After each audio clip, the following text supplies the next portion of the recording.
became all of our little girl.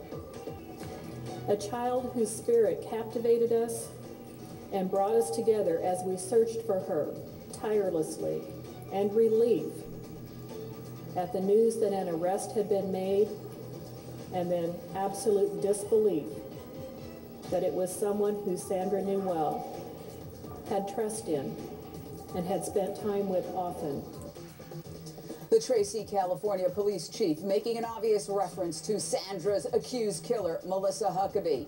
The Sunday school teacher and mother of little Sandra's playmate. A truly shocking outcome for this community. Straight to the phone lines, which are jammed.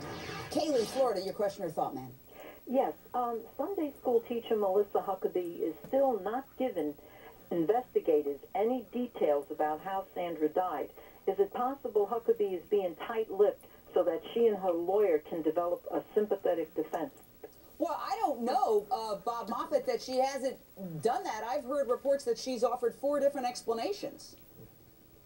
Yeah, everything we've heard is that she's given the police multiple accounts of what happened.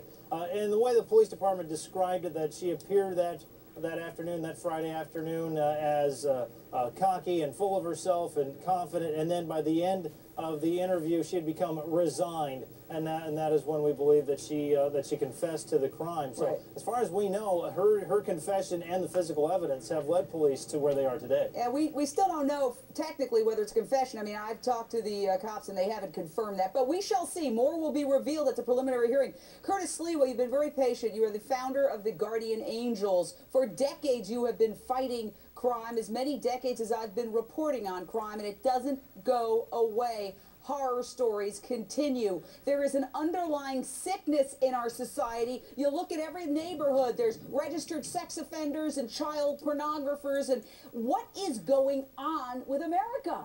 Well, this one really breaks the mold. Throw the playbook out on Melissa Huckabee, 28, single mom with her own child, teaching there at Sunday school. This is like a case I've never really seen before in over 30 years of covering cases like this. Now, on the mental health issue, remember, there are two types of individuals. The person who will do harm to themselves, the person who will do harm to others. This mental health report comes out that she was prone to do harm to others. Then the community should have known about it. Everyone should have been alerted. Better safe than sorry. But if it was just that she would do harm to herself, I don't know how you could say that the community should have been prone to this. So the community's got to be vigilant. It's got to start protecting its kids. It's got to have a wary eye out for the people that we used to think were mainstream traditional. I mean, look, when we go fishing for pedophiles, look at all the mainstream guys who walk in through the door who get cold busted. The ministers, the rabbis, the cops, the firefighters, the baker, the butcher, all the kind of people we never before would have thought were the Chester, the Melissa sleazoids that were a plague to children in our society before. Absolutely. I think that this idea of stereotyping evil is perhaps the most dangerous mistake that we can make as a society.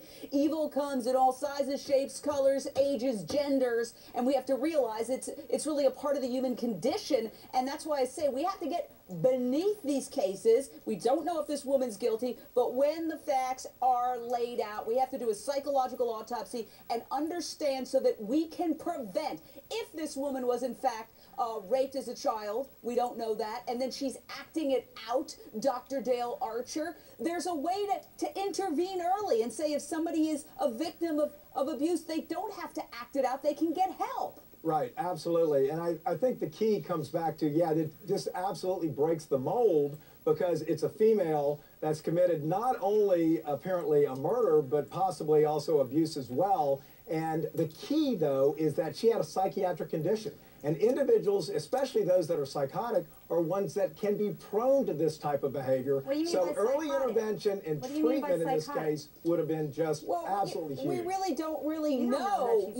We don't have that information. And I think that Curtis Sliwa raises a good point. If we start reporting on everybody who has gone to a psychiatrist, my gosh, I've been in therapy for years. I'm not ashamed of it, but I don't necessarily want everybody in the world to know if I'm working on myself.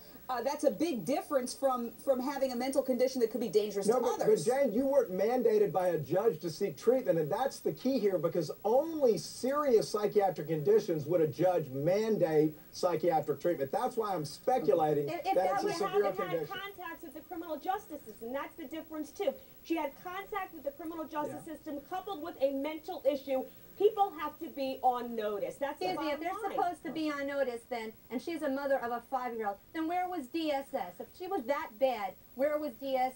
We don't Where's know her if they ever went probation in. officer? We don't know if All right, DSS well, You don't know what her Maybe mental they're health is. Leanne, Connecticut, you have a question or thought, ma'am? Yes, thanks, Jane, for taking my call.